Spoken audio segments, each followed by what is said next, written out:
اتل ما أوحي إليك من الكتاب وأقم الصلاة إن الصلاة تنهى عن الفحشاء والمنكر ولذكر الله أكبر والله يعلم ما تصنعون ولا تجادلوا أهل الكتاب إلا بالتي هي أحسن إلا الذين ظلموا منهم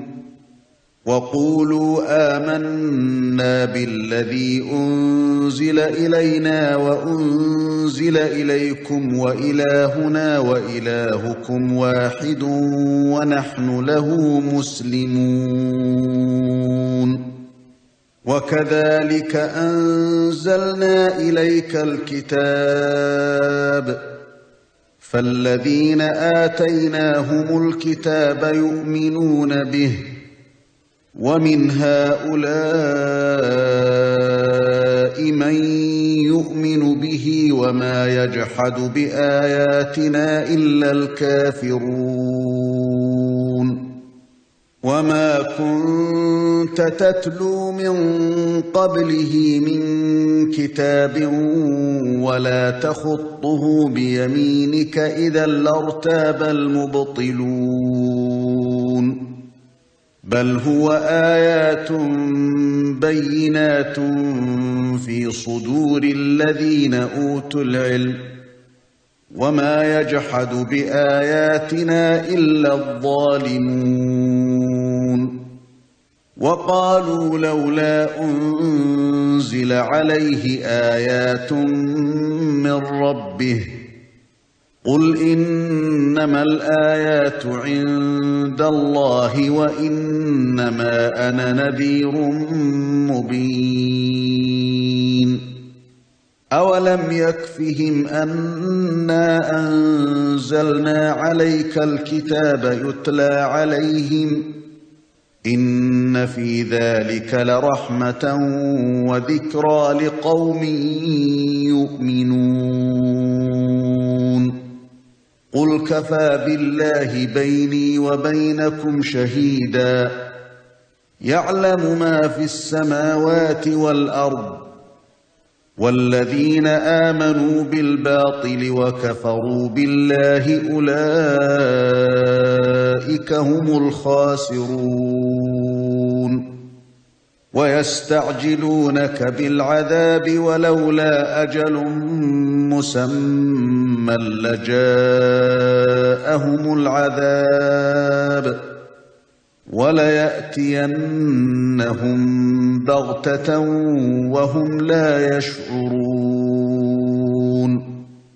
يستعجلونك بالعذاب وإن جهنم لمحيطة بالكافرين يوم يغشاهم العذاب من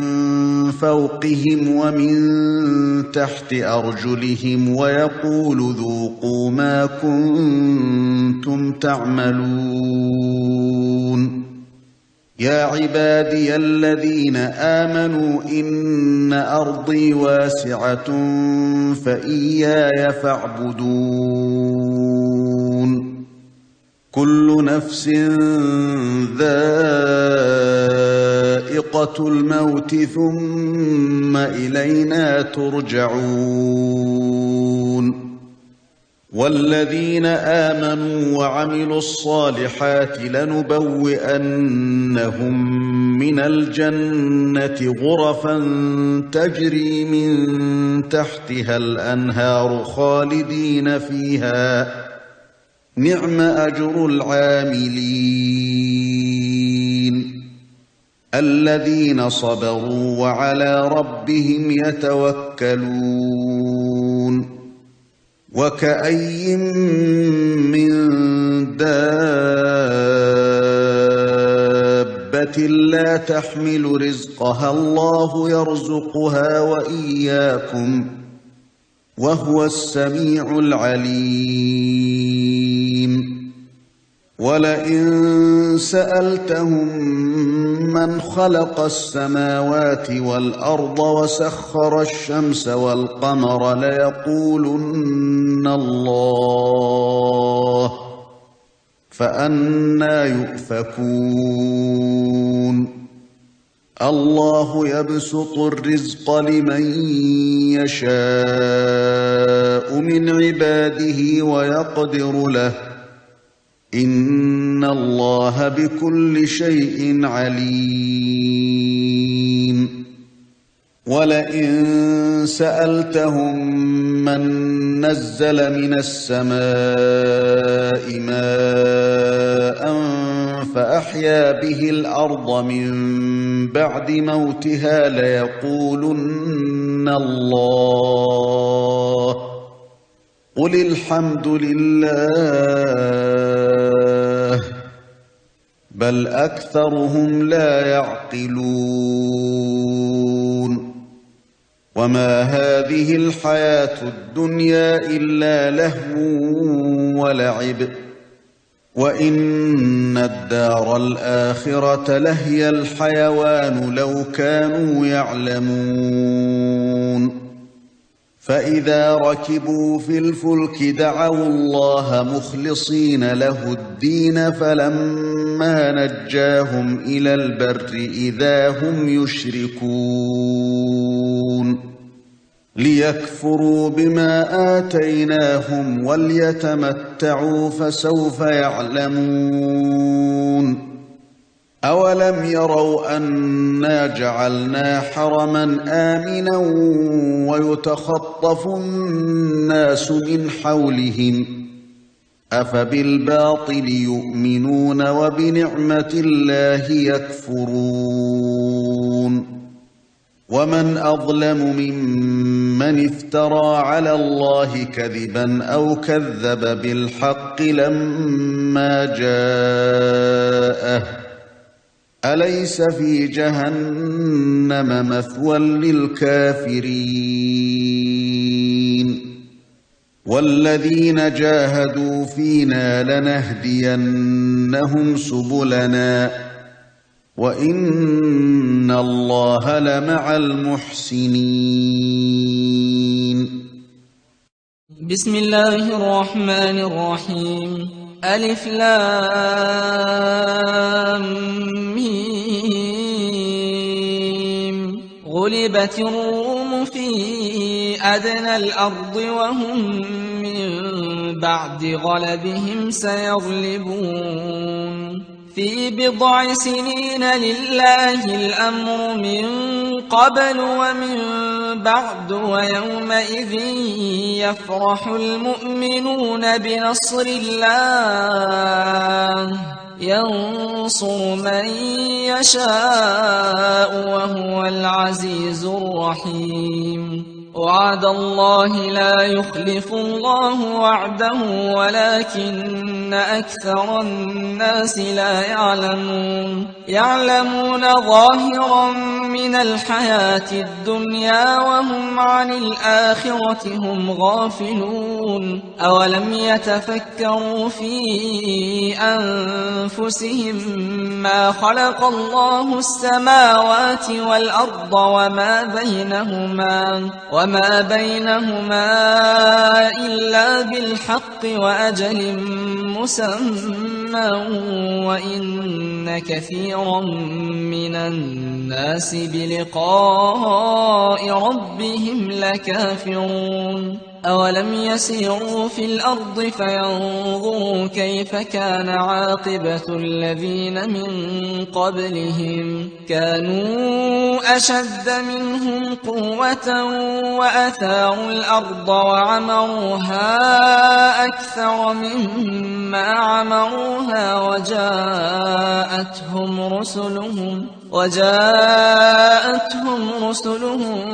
بالبينات فما كان الله ليظلمهم ولكن كانوا أنفسهم يظلمون ثم كان عاقبة الذين أساءوا السوء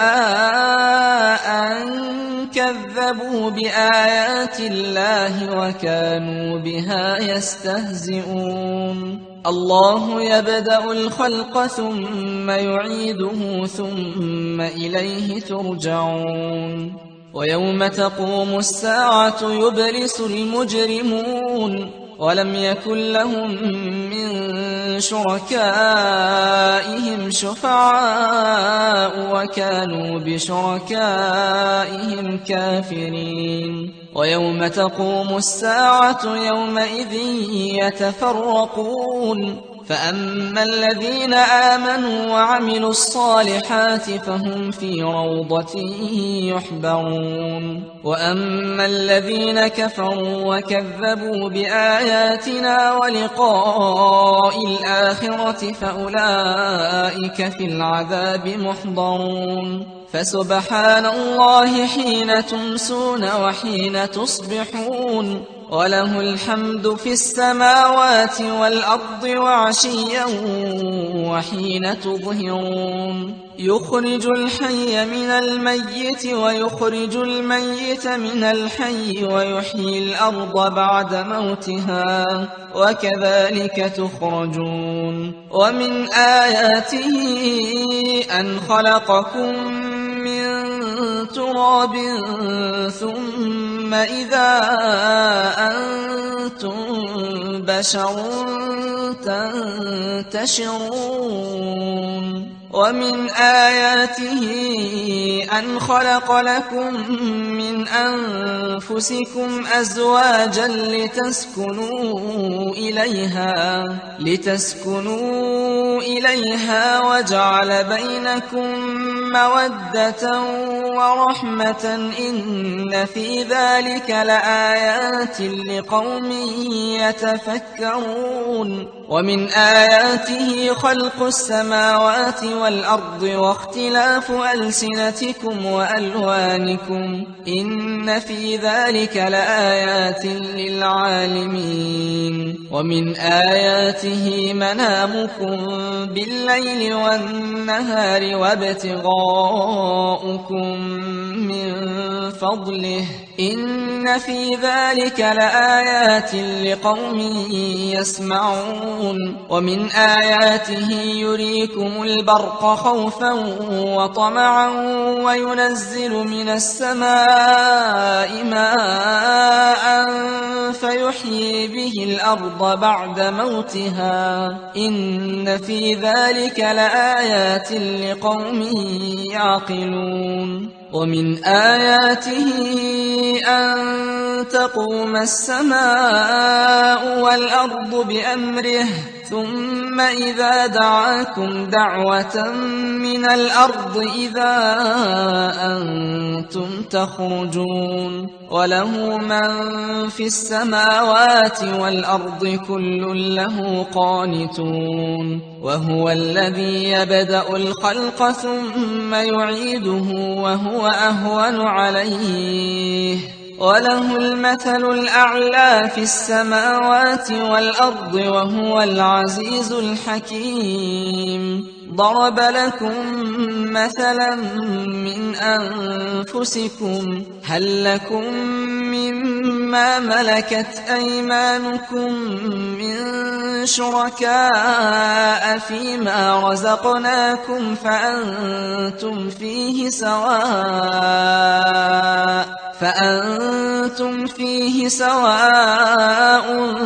تخافونهم كخيفتكم أنفسكم كذلك نفصل الآيات لقوم يعقلون بل اتبع الذين ظلموا أهواءهم بغير علم فمن يهدي من أضل الله وما لهم من ناصرين فأقم وجهك للدين حنيفا فطرة الله التي فطر الناس عليها لا تبديل لخلق الله ذلك الدين القيم ولكن أكثر الناس لا يعلمون منيبين إليه واتقوه وأقيموا الصلاة ولا تكونوا من المشركين من الذين فرقوا دينهم وكانوا شيعا كل حزب بما لديهم فرحون وإذا مس الناس ضر دعوا ربهم منيبين إليه ثم إذا أذاقهم منه رحمة إذا فريق منهم بربهم يشركون ليكفروا بما آتيناهم فتمتعوا فسوف تعلمون أم أنزلنا عليهم سلطانا فهو يتكلم بما كانوا به يشركون وإذا أذقنا الناس رحمة فرحوا بها وإن تصبهم سيئة بما قدمت أيديهم إذا هم يقنطون أولم يروا أن الله يبسط الرزق لمن يشاء ويقدر إن في ذلك لآيات لقوم يؤمنون فآت ذا القربى حقه والمسكين وابن السبيل ذلك خير للذين يريدون وجه الله وأولئك هم المفلحون وما آتيتم من ربا ليربو في أموال الناس فلا يربو عند الله وما آتيتم من زكاة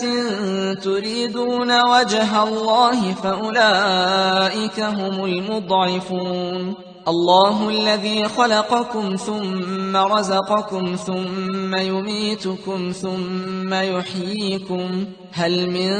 شركائكم من يفعل من ذلكم من شيء سبحانه وتعالى عما يشركون ظهر الفساد في البر والبحر بما كسبت أيدي الناس ليذيقهم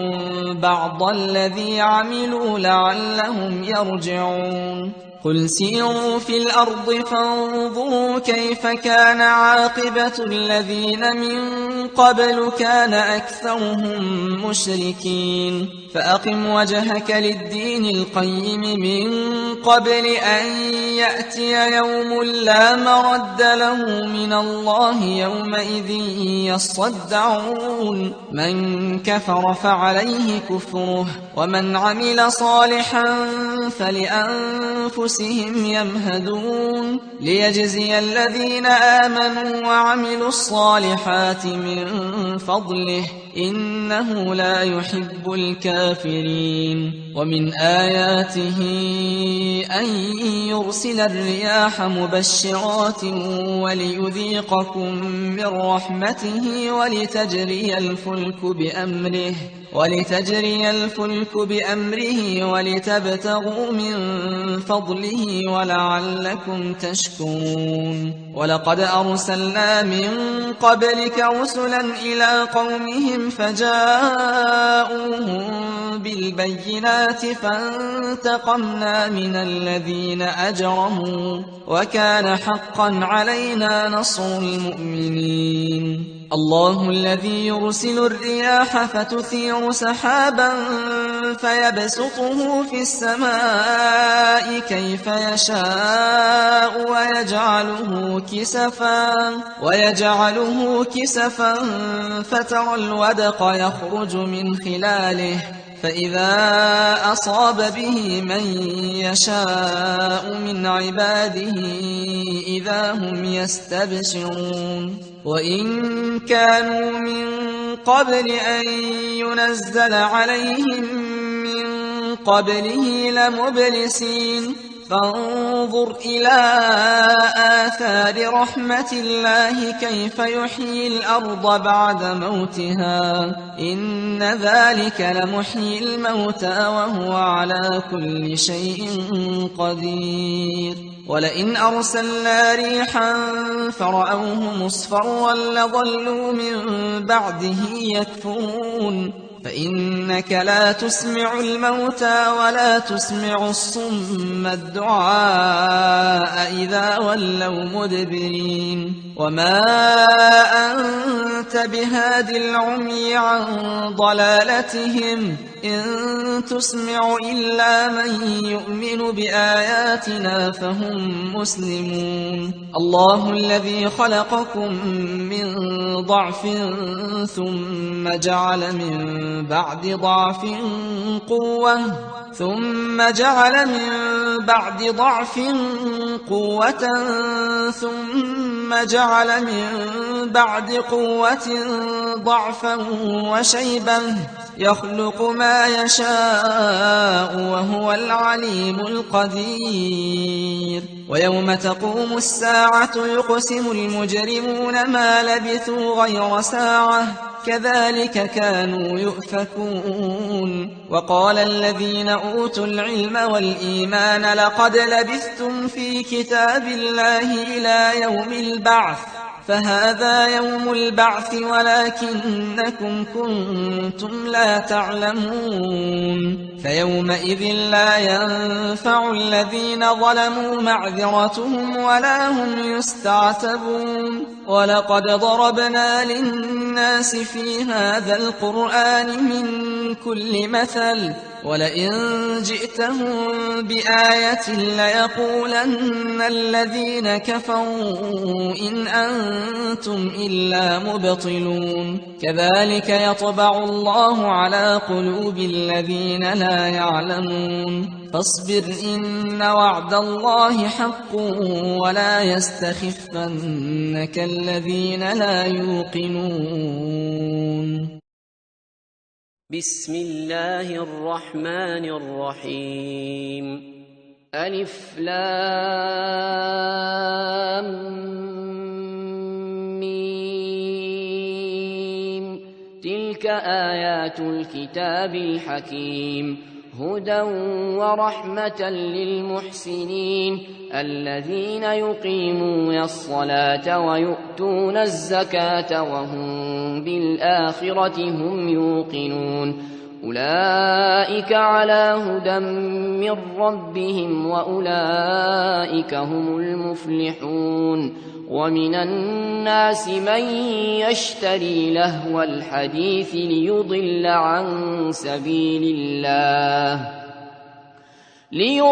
عن سبيل الله بغير علم ويتخذها هزوا أولئك لهم عذاب مهين وإذا تتلى عليه آياتنا ولى مستكبرا كأن لم يسمعها كأن في أذنيه وقرا فبشره بعذاب أليم إن الذين آمنوا وعملوا الصالحات لهم جنات النعيم خالدين فيها وعد الله حقا وهو العزيز الحكيم خلق السماوات بغير عمد ترونها وألقى في الأرض رواسي أن تميد بكم وبث فيها من كل دابة وأنزلنا من السماء ماء فأنبتنا فيها من كل زوج كريم هذا خلق الله فأروني ماذا خلق الذين من دونه بل الظالمون في ضلال مبين ولقد آتينا لقمان الحكمة أن اشكر لله ومن يشكر فإنما يشكر لنفسه ومن كفر فإن الله غني حميد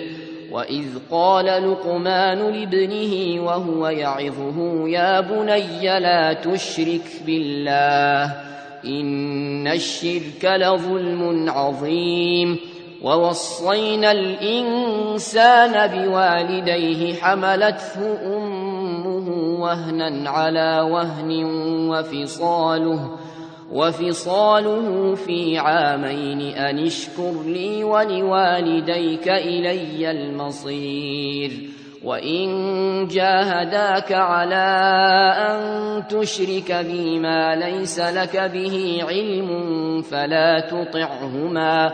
وصاحبهما في الدنيا معروفا واتبع سبيل من أناب إلي ثم إلي مرجعكم فأنبئكم بما كنتم تعملون يا بني إنها إن تك مثقال حبة من خردل فتكن في صخرة أو في السماوات أو في الأرض يأت بها الله إن الله لطيف خبير يا بني أقم الصلاة وأمر بالمعروف وانه عن المنكر واصبر على ما أصابك إن ذلك من عزم الأمور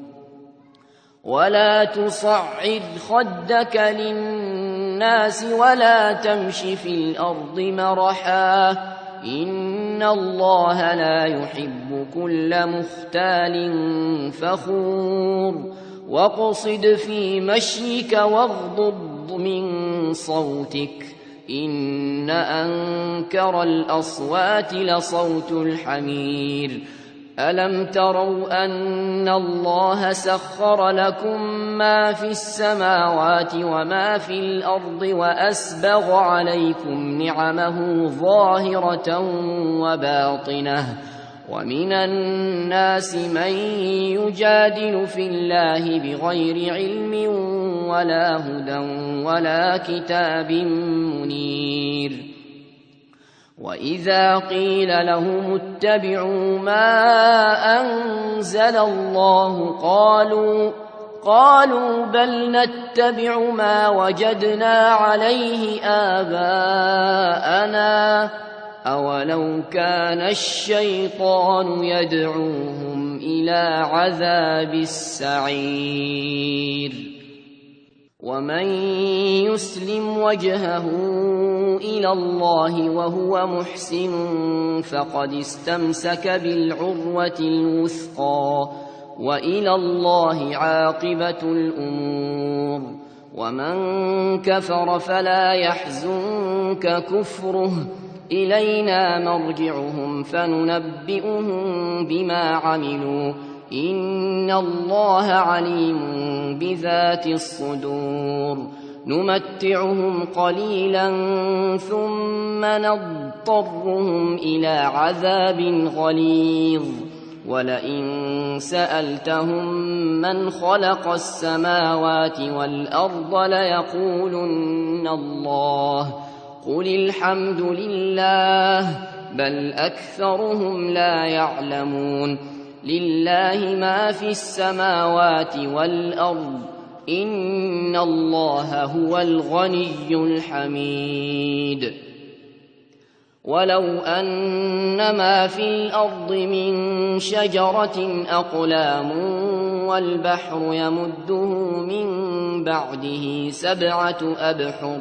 والبحر يمده من بعده سبعة أبحر ما نفدت كلمات الله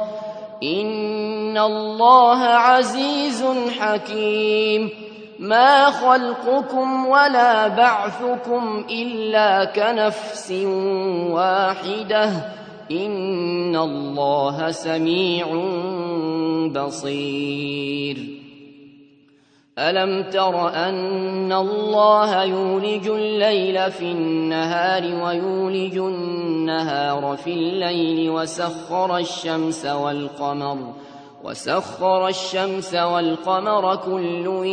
يجري إلى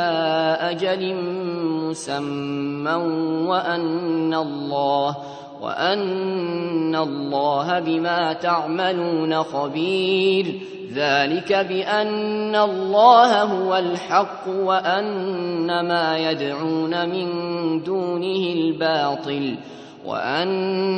يدعون من دونه الباطل وأن الله هو العلي الكبير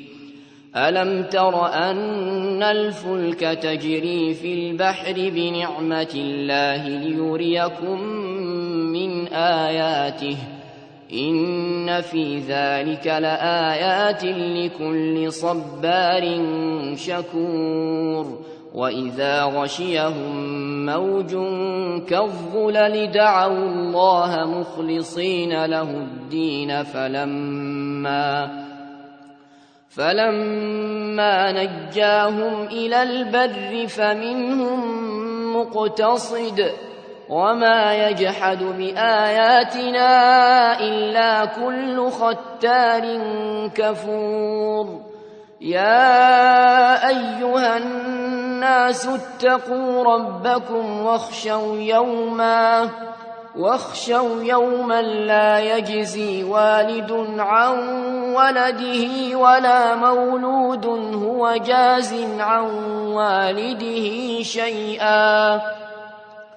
إن وعد الله حق فلا تغرنكم الحياة الدنيا ولا يغرنكم بالله الغرور إن الله عنده علم الساعة وينزل الغيث ويعلم ما في الأرحام وما تدري نفس ماذا تكسب غدا وما تدري نفس بأي أرض تموت إن الله عليم خبير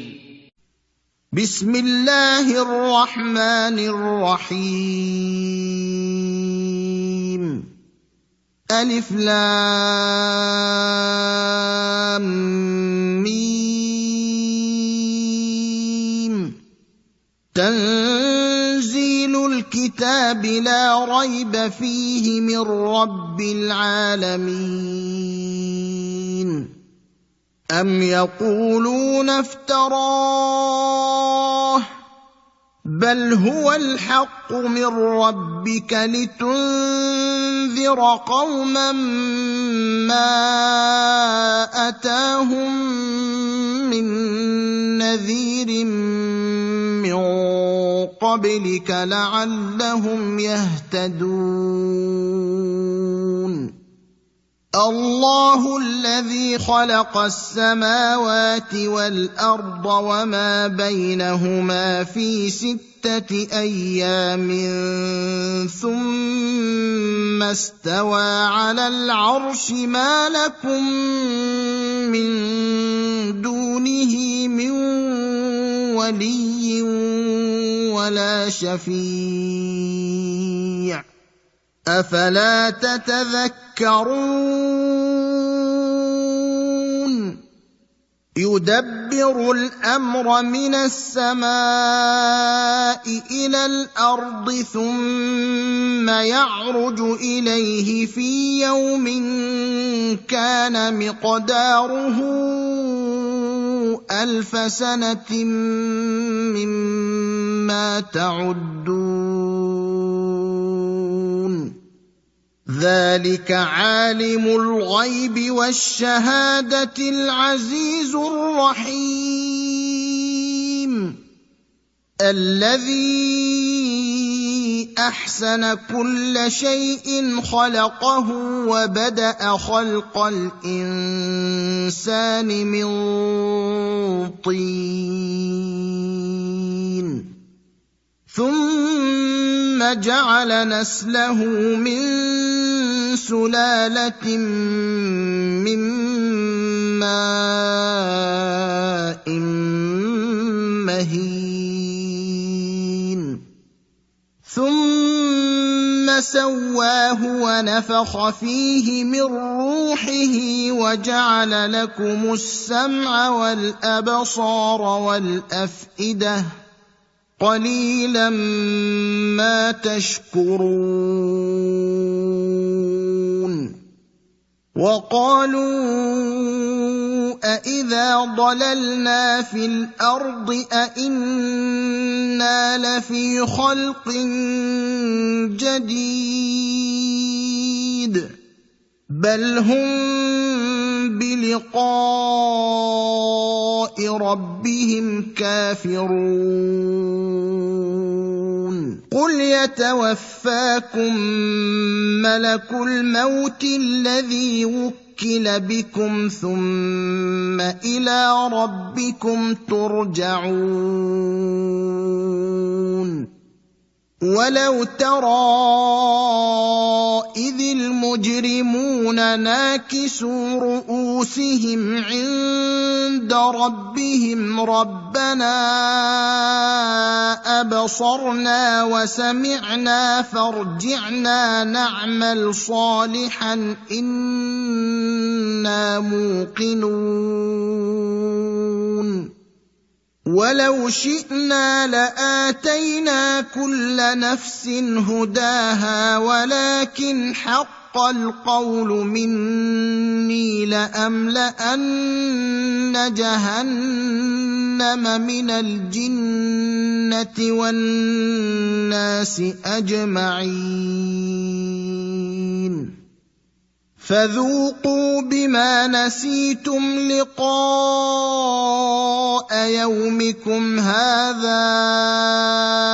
إنا نسيناكم وذوقوا عذاب الخلد بما كنتم تعملون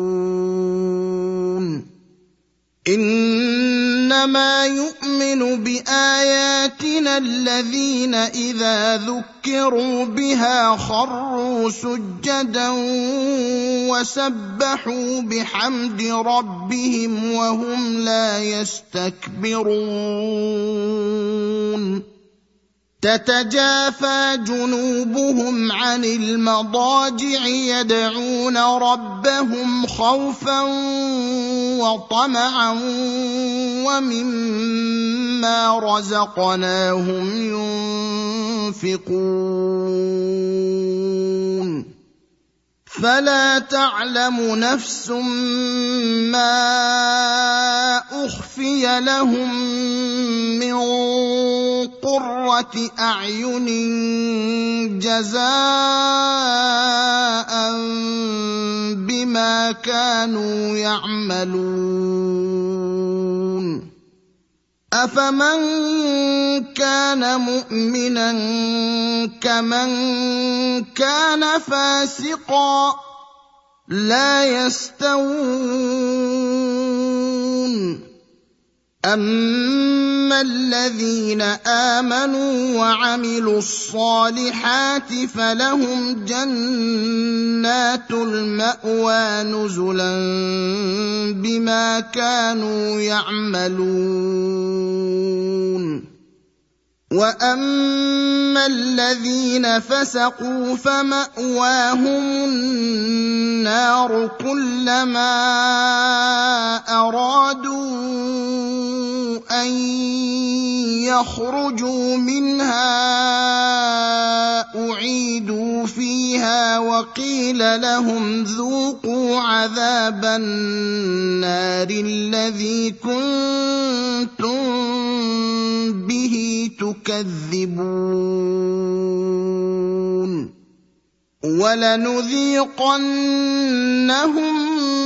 من العذاب الأدنى دون العذاب الأكبر لعلهم يرجعون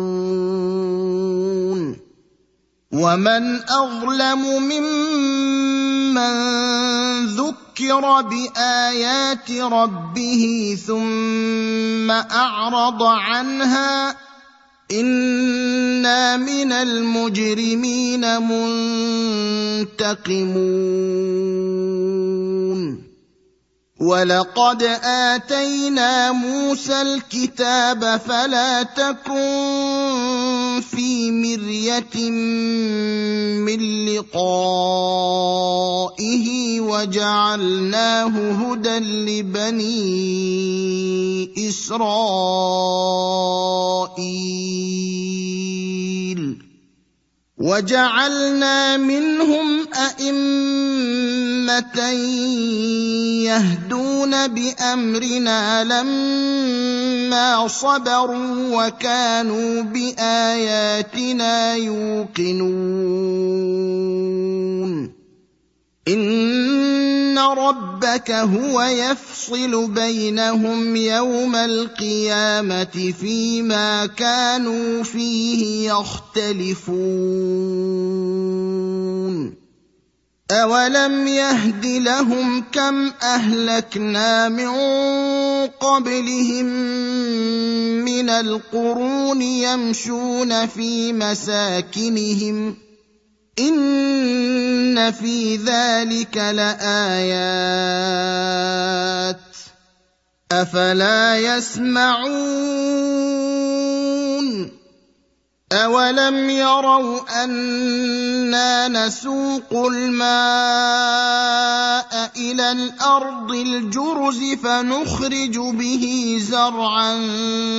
تَأْكُلُ مِنْهُ أَنْعَامُهُمْ وَأَنفُسُهُمْ أَفَلَا يُبْصِرُونَ وَيَقُولُونَ مَتَىٰ هَٰذَا الْفَتْحُ إِن كُنتُمْ صَادِقِينَ قُلْ يَوْمَ الْفَتْحِ لَا يَنفَعُ الَّذِينَ كَفَرُوا إِيمَانُهُمْ وَلَا هُمْ يُنظَرُونَ فَأَعْرِضْ عَنْهُمْ وَانتَظِرْ إِنَّهُم مُّنتَظِرُونَ بسم الله الرحمن الرحيم يا أيها النبي اتق الله ولا تطع الكافرين والمنافقين إن الله كان عليما حكيما واتبع ما يوحى إليك من ربك إن الله كان بما تعملون خبيرا وتوكل على الله وكفى بالله وكيلا ما جعل الله لرجل من قلبين في جوفه وما جعل أزواجكم اللائي تظاهرون منهن أمهاتكم وما جعل أدعياءكم أبناءكم ذلكم قولكم بأفواهكم والله يقول الحق وهو يهدي السبيل ادعوهم لآبائهم هو أقسط عند الله فإن لم تعلموا آباءهم فإخوانكم في الدين ومواليكم وليس عليكم جناح فيما أخطأتم به ولكن ما تعمدت قلوبكم وكان الله غفورا رحيما النبي أولى بالمؤمنين من أنفسهم وأزواجه أمهاتهم وأولو الأرحام بعضهم أولى ببعض في كتاب الله من المؤمنين والمهاجرين إلا أن تفعلوا إلى أوليائكم معروفا موسى كان ذلك في الكتاب مسطورا وإذ أخذنا من النبيين ميثاقهم ومنك ومن نوح وإبراهيم وموسى وعيسى بن مريم وأخذنا منهم ميثاقا غليظا ليسأل الصادقين عن صدقهم وأعد للكافرين عذابا أليما يا أيها الذين آمنوا اذكروا نعمة الله عليكم إذ جاءتكم جنود فأرسلنا عليهم ريحا وجنودا لم تروها وكان الله بما تعملون بصيرا إذ جاءوكم من فوقكم ومن أسفل منكم وإذ زاغت الأبصار وبلغت القلوب الحناجر وتظنون بالله الظنونا هنالك ابتلي المؤمنون وزلزلوا زلزالا شديدا وإذ يقول المنافقون والذين في قلوبهم مرض ما وعدنا الله ورسوله إلا غرورا وإذ قالت طائفة منهم يا أهل يثرب لا مقام لكم فارجعوا ويستأذن فريق منهم النبي يقولون إن بيوتنا عورة وما هي بعورة إن يريدون إلا فرارا ولو دخلت عليهم من أقطارها ثم سئلوا الفتنة لآتوها وما تلبثوا بها إلا يسيرا ولقد كانوا عاهدوا الله من قبل لا يولون الأدبار وكان عهد الله مسؤولا قل لن ينفعكم الفرار إن فررتم من الموت أو القتل وإذا لا تمتعون إلا قليلا قل من ذا الذي يعصمكم من الله إن أراد بكم سوءا أو أراد بكم رحمة ولا يجدون لهم من دون الله وليا ولا نصيرا قد يعلم الله المعوقين منكم والقائلين لإخوانهم هلم إلينا ولا يأتون البأس إلا قليلا أشحة عليكم فإذا جاء الخوف رأيتهم ينظرون إليك تدور أعينهم كالذي يغشى عليه من الموت فإذا ذهب الخوف سلقوكم بألسنة حداد أشحة على الخير أولئك لم يؤمنوا فأحبط الله أعمالهم وكان ذلك على الله يسيرا يحسبون الأحزاب لم يذهبوا وإن يأتي الأحزاب يودوا لو أنهم